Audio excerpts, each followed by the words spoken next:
why do we think that the past is fixed in this way? And I think it has to do with the fact that whether we have it really or not, we have our subjective impression is that we have this sense of free will. And so there are all these self-fulfilling predictions I can make about certain ranges of actions, and that leads me to think that I have that the future is always open, and I don't have that about the past. Think about the waiter is coming. You've decided what you're going to have for dinner, and you're thinking, I'm going to have the chicken. I'm going to have the chicken. I'm going to have the chicken. The waiter and maybe everybody here says he always gets the chicken. He's going to get the chicken.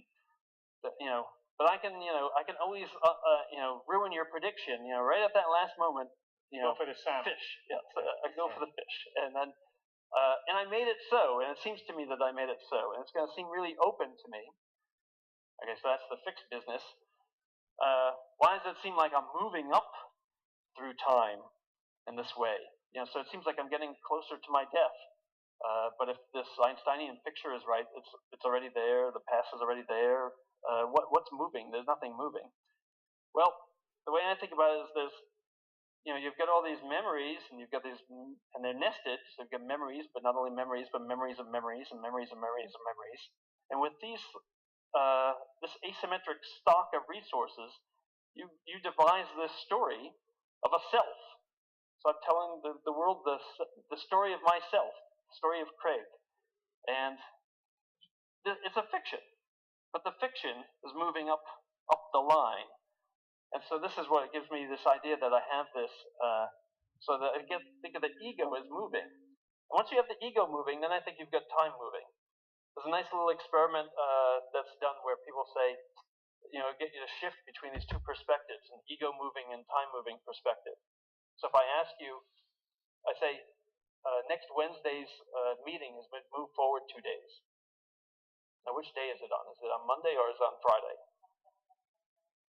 So people will switch back and forth. So some people will say Friday, some people will say Monday. It shows you can switch back and forth between this ego moving and time moving perspective. So then I think these are the three components for explaining this, why we have this illusion that Paul talked about. Well, Tim, I know you're time is it now? I'm the only sane person up on the stage, apparently.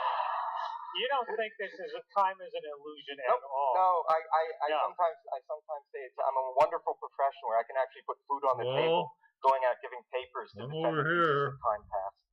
Time passes. Not for these guys. You believe time is flowing. I believe time passes. I believe it passes in a definite direction. I believe I can now decide what to have for dinner, and it can depend on what I do now. And I can't now decide what to have had for breakfast this morning, right? That is beyond my power. No, it does. In fact, it does. Right? The future is differently oriented to the present than the past is, and that there is an intrinsic directionality to time. And we are all getting older, unfortunately, and closer to the grave at the end of this show than we were at the beginning. So I think these are trivialities. I think they're also true, and I think physics doesn't say anything that suggests they're not. I'm here. There's no directionality to time. There's a directionality to the world in time. No, I think there's a directionality to time. Time itself are you confused? How do you measure this directionality? I can certainly measure easily enough in a million times in a laboratory to do measurements about what happened first, then next, then next. Yeah, that's just earlier and later is an asymmetric relation. It's not the same as earlier and later is an asymmetric relation.